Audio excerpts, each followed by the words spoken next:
In this video, I'd like to introduce some of the mods I've added over the past few months while refining and improving my mod list. These are all mods I've really enjoyed using and found worthwhile. But just because I'm featuring them doesn't necessarily mean you need to install all of them.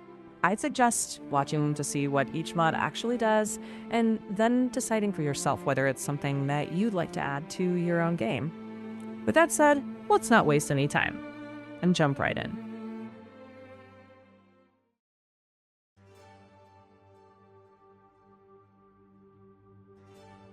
Extended Tween menu greatly expands Skyrim's Tween menu and is built on the SKSE menu framework.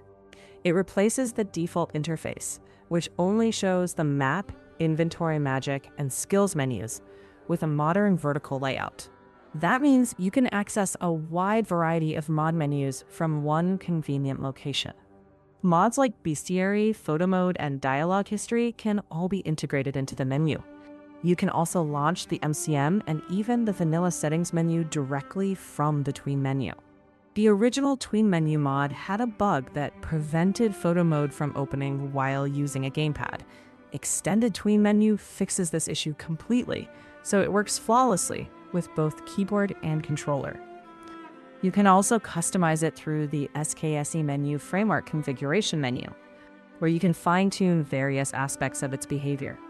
By bringing the features of multiple mods into a single menu, it significantly improves accessibility and provides a much more convenient interface for both keyboard and gamepad users. Next up is Lights On. This mod uses immersive equipment displays to add an immersive wearable lighting system that allows both the player and NPCs to naturally carry lanterns. The lanterns automatically turn on and off depending on the surrounding environment. Instead of simply displaying a decorative lantern on your belt, this mod actually creates a real light source, making exploration feel much more atmospheric and realistic. Unlike QuickLight, which has long been the go-to wearable lantern mod for Skyrim, Lights On is built on immersive equipment displays. This means you can freely adjust the lantern's position through the IED configuration menu, and you're not limited to wearing it on your belt. You can also carry it in your hand. The lighting itself feels more realistic than QuickLight, creating a much more immersive experience while exploring dark dungeons and caves. The mod also includes a variety of lantern designs, allowing you to choose the style that best suits your preferences. And it's not just the player. NPCs and even horses can also be equipped with lanterns, making the world feel even more alive. Next up is HDT-SMP Vanilla Armors. This mod applies faster HDT-SMP physics to vanilla and DLC armors, allowing cloth, skirts, capes, leather straps, and other armor accessories to move naturally with your character. When I was building my mod list, I used this as the foundation to add physics to almost every vanilla outfit, and I also upgraded them with PBR textures. In my setup, I used SMP Wind with pretty strong wind settings. So not only the player's outfit, but also NPC outfits sway naturally in the wind.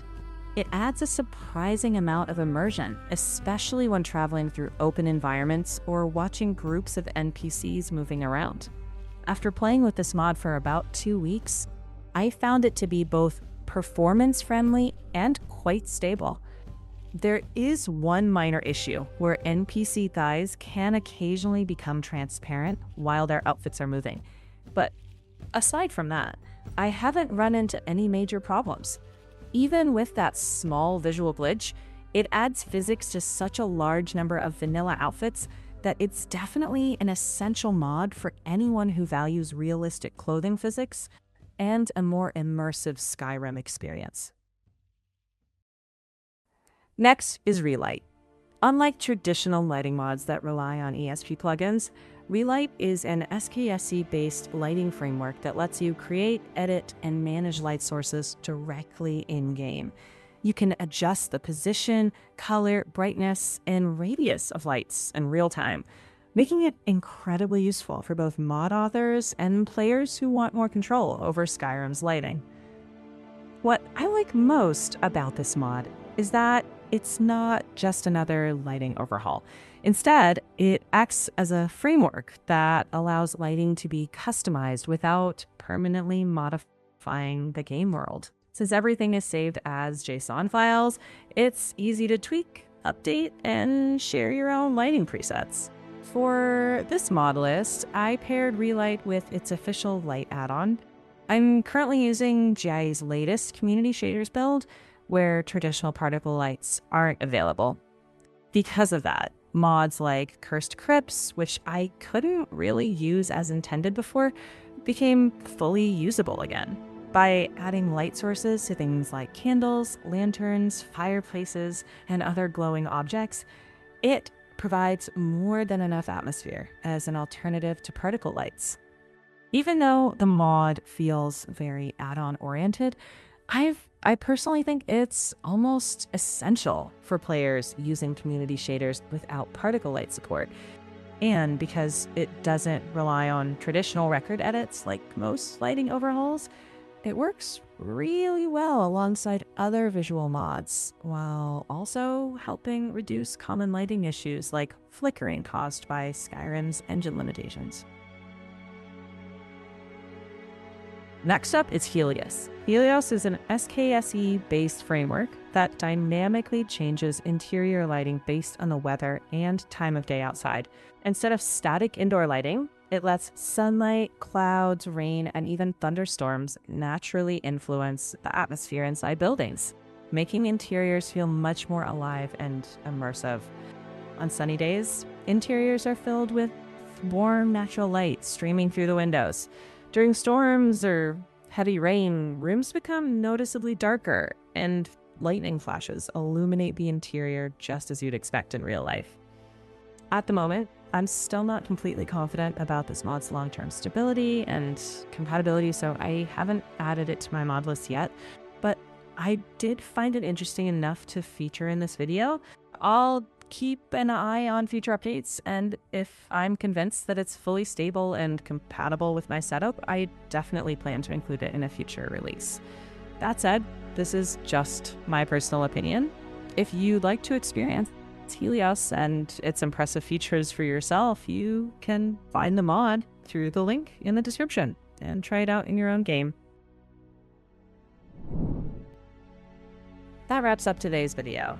I hope you found some interesting mods you'd like to try in your own game. As always, the links to every mod featured in this video can be found in the description below. If you've got any mod recommendations you think I should check out, feel free to drop them in the comments. I'm always looking for great additions to improve my mod list. If you enjoyed this video, please consider leaving a like and subscribing to the channel. It really helps support future content. Thanks for watching, and I'll see you in the next one.